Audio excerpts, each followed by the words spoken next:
Good morning students. इस topic में हम बात करने वाले हैं पीएच स्केल के अंतर्गत हमारा important of pH in daily life.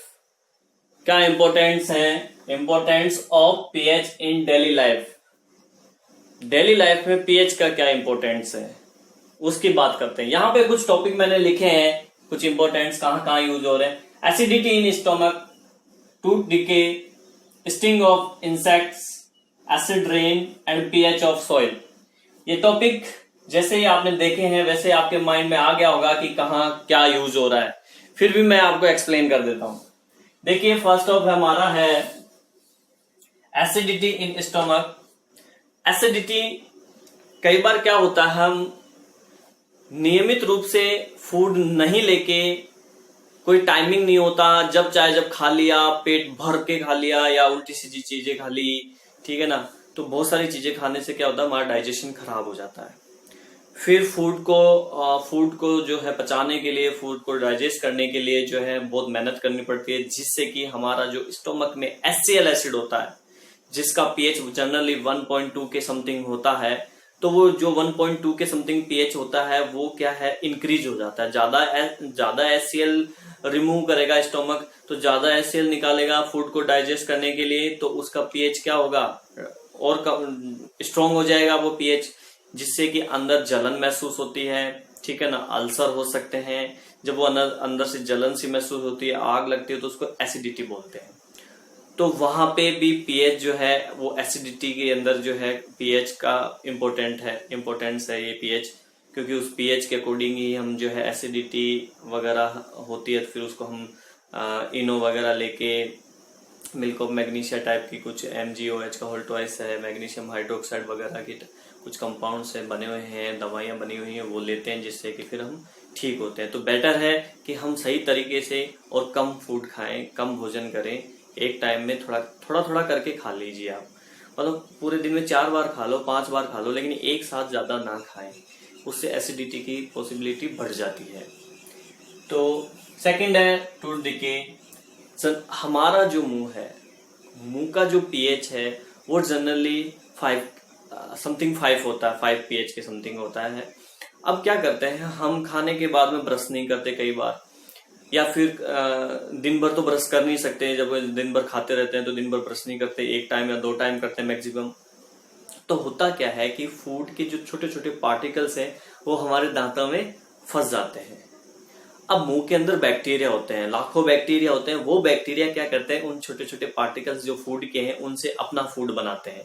जब वो उन पार्टिकल से अपना फूड बनाते हैं तो वो एसिड रिमूव करते हैं। क्या रिमूव करते हैं, एसिड रिमूव करते हैं। तो वो एसिड और ज्यादा एसिड हो जाता है, एसिडिक हो जाता है हमारा मुंह। तो ज्यादा एसिडिक होने के कारण वो पीएच जो है 5 से भी कम हो जाता है, डिक्रीज हो जाता है।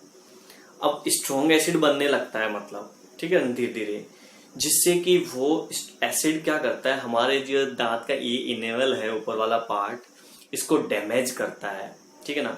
ये खराब होना स्टार्ट हो जाते हैं, इनमें कट लगना स्टार्ट हो जाता है, उसी को टूथ डिके कहते हैं।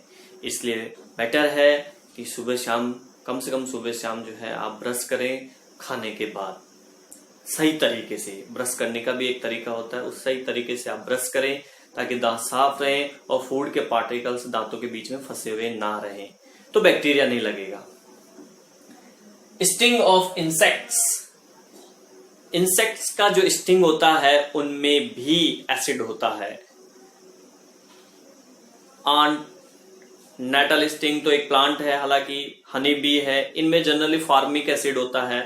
तो फॉर्मिक एसिड क्या है, ये एसिड है, जब वो हमें डंक मारते हैं तो हमारे सूजन आ जाती है, रेडिश एरिया हो जाता है, ठीक है, स्वेलिंग आती है और थोड़ा जलन भी होती है। कई बार अगर किसी इंसान को बहुत ज्यादा हनी बी काट लेती है, बहुत ज्यादा एक साथ, तो हो सकता है उस केस में उसकी मौत भी हो जाए, ठीक है। तो वहां पे जो ये इंसेक्ट्स होते हैं वो अपने खुद के प्रोटेक्शन के लिए वो स्टिंग यूज करते हैं जिसमें कि एसिड होता है। तो ये हमारे लिए तो हार्मफुल है, लेकिन वो अपना प्रोटेक्शन तो कर रहे हैं ना, इसलिए उनके लिए तो इम्पोर्टेंस है पीएच।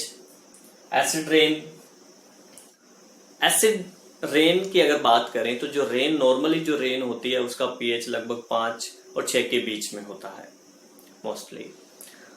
एनवायरनमेंट में कंटिन्यूस जो है एनवायरनमेंट में क्या होता है कि एयर पोल्यूशन बढ़ता जा रहा है। एयर पोल्यूशन भी बढ़ रहा है, वाटर पोल्यूशन सारे ही बढ़ रहे हैं, लेकिन मोस्टली जो एसिड रेन के लिए जिम्मेदार है वो एयर पोल्यूशन है। अलग अलग देश अपने डेवलपमेंट को बढ़ाने के लिए प्रोडक्शन ज्यादा से ज्यादा प्रोडक्शन कर रहे हैं, इंडस्ट्रियल एरिया बढ़ते जा रहे हैं, जिसके कारण से एयर पोल्यूशन हो रहा है।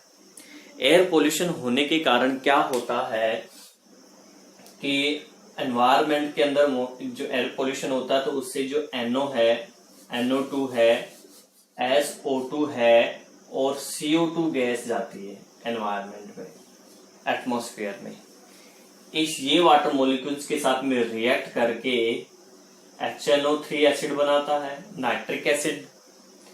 ये वाटर मॉलिक्यूल्स के साथ में रिएक्ट करके H2SO4 सल्फ्यूरिक एसिड बनाता है और ये बनाता है कार्बोनिक एसिड H2CO3। ठीक है दोस्तों, अब ये एसिड क्या होते हैं, ये रेन वाटर के साथ में मिक्स हो जाते हैं। जो बादल है, जिनको जनरली बादल बोलते हैं, उस पानी में ये मिक्स हो जाते हैं, जिससे कि उस रेन वाटर का pH जो है 5 से कम हो जाता है, डिक्रीज हो जाता है। अब उस रेन को हम बोलेंगे एसिडिक रेन, एसिड रेन, और इसका बहुत हार्मफुल इफेक्ट पड़ता है प्लांट्स पे, एनिमल्स पे, एंड जो बिल्डिंग्स है, पुरानी हिस्टोरिकल बिल्डिंग्स है जैसे लाइक ताजमहल, उन सब पे। इनसे अगर एसिड रेन में जो एनिमल्स भीगते हैं, हम अगर भीगे तो एसिड रेन से जनरली स्किन डिजीज भी हो जाती है। pH ऑफ सॉइल, देखिए सॉइल यानी मिट्टी, और मिट्टी के अंदर क्रॉप प्रोडक्शन करने के लिए मिट्टी का अच्छा होना जरूरी है। ना ज्यादा वो सॉल्टी होनी चाहिए, ना ज्यादा वो एसिडिक होनी चाहिए, ना ज्यादा वो बेसिक होनी चाहिए।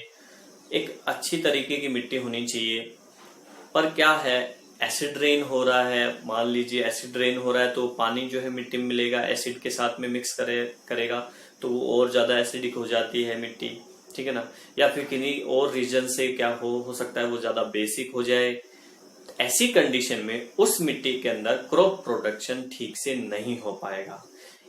जो जहां 10 बोरी हो रही है वहां पे 2 बोरी अनाज की होंगी या 3 बोरी होंगी, ठीक है ना। तो मिट्टी धीरे धीरे ज्यादा एसिडिक होने के कारण क्या हो जाती है, बंजर हो जाती है, खराब हो जाती है। वहां पे फिर हम ज्यादा क्रॉप प्रोडक्शन नहीं कर सकते हैं। तो pH, एक मिट्टी का pH भी सही फिक्स रेंज में रहना चाहिए ताकि अच्छे से प्रोडक्शन हो सके। तो यहाँ पे भी जो है इम्पोर्टेंस है pH का। तो ये कुछ इम्पोर्टेंस हैं pH के जो आपको पता चल ही गए हैं, आप इनको देख लीजिए।